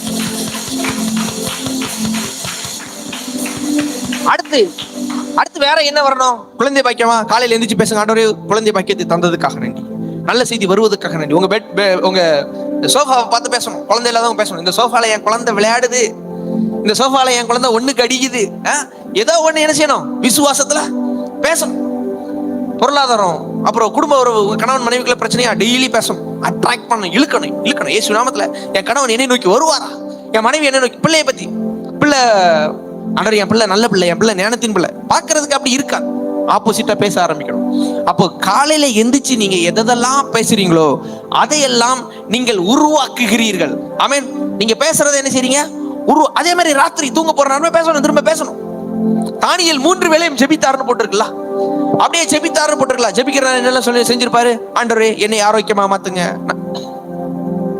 அதனாலதான் அவர் ஞானம் பயங்கரமா இருந்துச்சு. அடுத்து தானியேல் வரும், அடுத்து ஞானத்துல தானியேல் பத்தி நான் அடுத்து சொல்றேன் பாருங்க. அதுதான் ஜெபிக்கிற நேரம் உங்க வாயில ஏதோ ஒண்ணு ஆண்டவரே செய்யுங்கன்னு சொல்லி பேசு, அதுதான் ஜெபம். இல்லைன்னா அப்படியே ஒரு கவலையை எதையோ நினைச்சு அப்படியே என்ன செஞ்சுட்டே இருப்போம், யோசிச்சுட்டே இருப்போம். அதனாலதான் ஜெபிக்கணும், அதனாலதான் பேசணும். காலையில எழுந்திரிச்சு பேசுங்க, இயேசு நாமத்துல இதெல்லாம் அப்படி உங்களுக்கு பேச தெரியலன்னா நம்ம கேலண்டர் இருக்கா? எல்லாரும் வீட்டுல நம்ம கேலண்டருக்கு பாருங்க, சூப்பரா விசுவாச அறிக்கைன்னு போட்டிருக்கேன், எல்லாருக்கும் போட்டிருக்கேன். நிறைய பேர் அதை அறிக்கை பண்ணிட்டு ஆண்டவரே எங்க லைஃப்ல இப்படி எல்லாம் நடந்திருக்குன்னு நிறைய பேர் என்ன செஞ்சிருக்கிறாங்க. அதை படிங்க, அதே போதுங்கிறேன் நான்.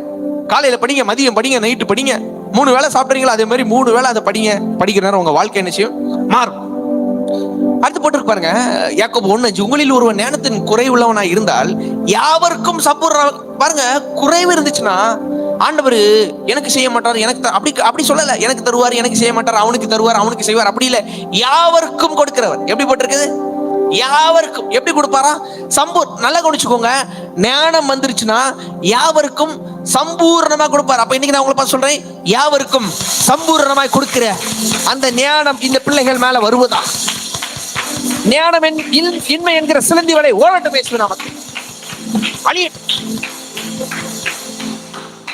அவன் எவ்வளவாகிலும் சந்தேகப்படாமல் விசுவாசத்தோடு கேட்க ஞானத்துக்கு கூட போட்டு